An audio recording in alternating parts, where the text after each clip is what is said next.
आजको भिडियो एकदम इम्पोर्टेन्ट रहनेछ। तपाईहरुले जब चाहिँ आइफोन युज गर्नुहुन्छ सामान्य रूपमा भन्नु पर्दाखेरि सबैले सबै कुराको ज्ञान हुन्छ भन्ने पनि छैन। एउटा टेक्निशियनले र सामान्य रूपमा युज गर्दै गर्ने मान्छेलाई कुनै कुरा थाहा हुन सक्छ, युट्युब हेर्दै गर्दाखेरि विभिन्न कुरा थाहा हुन सक्छ जुन कुरा हामी प्रयोग गर्छौं जसको ज्ञान हुन्छ। सो आज म तपाईहरुलाई एउटा ल्यापटपमा भएको फाइल तपाईको आइफोनमा कसरी सार्न सक्नुहुन्छ त्यो पनि विदाउट कुनै पनि एरर नसहिकन हैन, कुनै पनि बीचमा बाधा नआइकन तपाईले प्रोपर सार्न सक्नुहुन्छ। र अर्को कुरा भन्नै पर्दाखेरि जब तपाईको फोनको स्टोरेज प्याक हुन्छ त्यतिखेर तपाईको फाइल जम्मै ट्रान्सफर गर्न खोज्नुहुन्छ भने कसरी ट्रान्सफर गर्ने त्यो कुरा तपाईले एकदमै भनौं भने ठूलो समस्याको रूपमा खडा हुन्छ। हो यस्तो केसमा तपाईले अब ल्यापटपको फाइल फोनमा र फोनको फाइल ल्यापटपमा सार्ने र त्यसलाई कसरी युज गर्ने, जुन ल्यापटपको फाइल फोनमा सार्छौं सारेको फाइललाई हामी कहाँ गएर भेटाउँछौं, कहाँ गएर बस्छ त्यो कुरा पनि थाहा हुँदैन र कहाँ बस्छ त्यसलाई हामी कसरी चाहिँ युजको लागि चाहिँ कसरी कहाँ राख्ने सो त्यो कुरा पनि हामीलाई थाहा हुँदैन। त्यसकारण अब तपाईले ल्यापटपको फाइल फोनमा सार्नु पर्यो भने चाहिँ त्यो फाइल युज गर्ने कसरी जुन कुरा तपाईले म प्रोपरली आज देखाउने छु।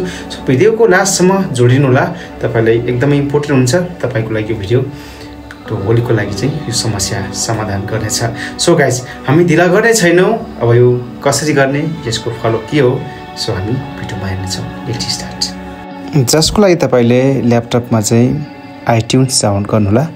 आइट्युन्स एकदम इम्पोर्टेन्ट छ, जुन छैन भने तपाईले ट्रान्सफर गर्न सक्नुहुन्न। अरु पनि थुप्रो फाइलहरु छ, सफ्टवेयरहरु छ जुन सफ्टवेयरको माध्यमले पनि तपाईले फाइल ट्रान्सफर गर्न सक्नुहुन्छ। तर बेसिकली मार्केटमा अर्थात् गुगलमा भेटिहाल्ने चीज भनेको आइट्युन्स हो। यसरी लगइन गर्नुहुन्छ, देख्नुहुन्छ माथि ब्याकअप अफ भन्दै छ, जुन ब्याकअप भनेको कनेक्ट भइसकेको छ। र त्यसपछि तपाईले यहाँनिर माथि हेर्नु होला एउटा फोनको लोगो पनि देख्नुहुन्छ, जुन फोनको लोगो चाहिँ हाम्रो के हुन्छ भने हाम्रो फोन कनेक्ट भएको चाहिँ देखाउँदैछ। यहाँनिर देख्नुहुन्छ तपाईले फोनको लोगो, जसमा तपाईले एकचोटी क्लिक गर्नु होला। क्लिक गर्नेबित्तिकै तपाईले यहाँ देख्नुहुन्छ ब्याट्रीको पर्सेन्टेज पनि देखाइसकेको छ र तल देख्नुहुन्छ फाइल शेयरिङ भन्ने अप्सन छ। यहाँ विभिन्न कामहरु गर्न मिल्छ, तपाईले फोनलाई अपडेट पनि गर्न सक्नुहुन्छ हैन, फोनको कुनै समस्या भने फोनलाई रिस्टोर पनि गर्न सक्नुहुन्छ र यहाँनिर अब क्लाउड ब्याकअप पनि तपाईले गर्न सक्नुहुन्छ। तर हामी चाहिँ के गर्नुपर्ने छ भने यहाँ फाइललाई ब्याकअप गर्दैछौं, अर्थात् फाइल ल्यापटपको फाइल चाहिँ डेस्कटपमा र डेस्कटपको फाइल ल्यापटपमा सार्ने कुरा हुँदैछ। हामी जानेछौं शेयरिङमा। फाइल शेयरिङमा क्लिक गर्नेबित्तिकै यहाँ देख्नुहुन्छ क्रोम ब्राउजर छ, क्रोम देख्नुहुन्छ हैन, क्रोममा क्लिक गर्नु होला। क्रोममा क्लिक गर्नुपर्ने आवश्यक छ किनभने हाम्रो फोल्डर भएर यसकै माध्यममा चाहिँ आउने हो। र यहाँ देख्नुहुन्छ तपाईले क्रोम जहाँ क्लिक गर्नुस् र यहाँ देख्नुहुन्छ एड फाइल्स भनेको छ, जहाँ त्यसमा क्लिक गरेर पनि सक्नुहुन्छ भने तपाईले डाइरेक्टली यहाँ म अलरेडी फाइल राखेको हुनाले चाहिँ देख्नुहुन्छ आइफोन 13 भनेको छ। आइफोन 13 को फाइल मैले अलरेडी यसमा राखेको थिएँ डेस्कटपबाट, त्यो यहाँ देखाउँदैछ। र त्यसपछि तपाईले अब अरु पनि फाइल खोज्दै हुन्छ, सार्नु छ भने डेस्कटपमा जानु होला र माइ पीसीमा गएर तपाईले कुन फाइल कहाँ छ लोकेसन आफूले खोजेर त्यो लोकेसनको फाइल तपाईले डाइरेक्टली यहाँ उठाएर भनौं न हैन ट्याक्क टिपेर तपाईले फेरि पनि हाम्रो यो टुलमा जुन क्रोम छ त्यसमा लगेर छोड्दिनुस्। यहाँ म सिलेक्ट गर्छु फाइलहरुलाई, एक्जाम्पल मात्रै मैले देखाउँदै गरेको हुनाले केही फाइल म सिलेक्ट गर्छु हैन। यो फाइल चाहिँ एकदमै धेरै जीबीको छ, नर्मली हिसाब गर्नुहुन्छ भने लगभग मैले 200 जीबी भन्दा माथिको स्पेस छ यिनीहरु, र पनि म यहाँ सार्दै छु तपाईलाई देखाउनलाई मात्रै है।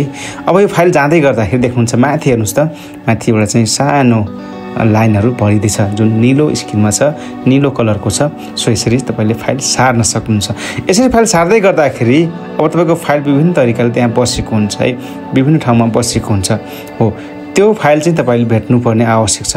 अब यहाँ देख्नुहुन्छ मैले फाइल त सारे हैन, तर फाइल कहाँ गएर बस्यो थाहा छैन। जसको लागि तपाईले फोनमा जानुपर्ने हुन्छ र फोनमा जाँदाखेरि तपाईको यो क्रोम भन्ने फोल्डर छ, यही फोल्डर नै गएर बस्ने हुँदाखेरि तपाईको क्रोम भन्ने फोल्डरमा चाहिँ हामी जानुपर्ने हुन्छ। विचार गर्नु होला तपाईले बनाउँदाखेरि क्रोममा राख्नु भएको छ कि अरु कुनै एप्लिकेसन छ कि हैन। सिलेक्ट गर्दा जस्तै मैले क्रोम भनेको थिएँ भने क्रोममै जानुपर्ने हुन्छ। यहाँनिर मैले क्रोम बनाएको हुँदाखेरि अब हामी चाहिँ फोनमा जानेछौं र क्रोम कहाँ छ हेर्नेछौं। यो कपी हुने प्रोसेसलाई म यही रोक्छु किनभने अब लङ भिडियो हुन्छ। अब हामी चाहिँ फाइल ट्रान्सफर गर्ने एक्जाम्पल मात्रै हेरेको हुँदाखेरि फोनमा जानेछौं यो फाइलहरु कहाँनिर छ। अब हामी फोनमा जानेछौं र फोन भित्र फाइल भन्ने एउटा चाहिँ फोल्डर देख्नुहुन्छ जसमा क्लिक गर्नु होला र यहाँ भित्र तपाईले फाइल देखिसक्नु भएको छ। तर हामी सुरुदेखि हेर्नेछौं।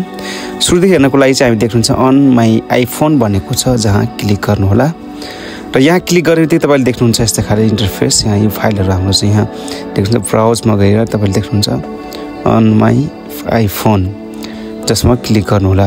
देख्नुहुन्छ यहाँ क्रोम भन्ने फोल्डर छ जसमा क्लिक गर्दाखेरि देख्नुहुन्छ जति पनि फाइल हामी कपी गर्दै थियौँ त्यो फाइल यहाँनिर बसिएको छ र यो फाइललाई युज गर्नको लागि तपाईँहरूले डाउनलोड गर्नुपर्ने हुन्छ जसलाई चाहिँ ओपन गर्नुहोस् र डाउनलोड भन्ने अप्सन हुन्छ डाउनलोड गरेर तपाईँले यसलाई युज गर्न सक्नुहुन्छ।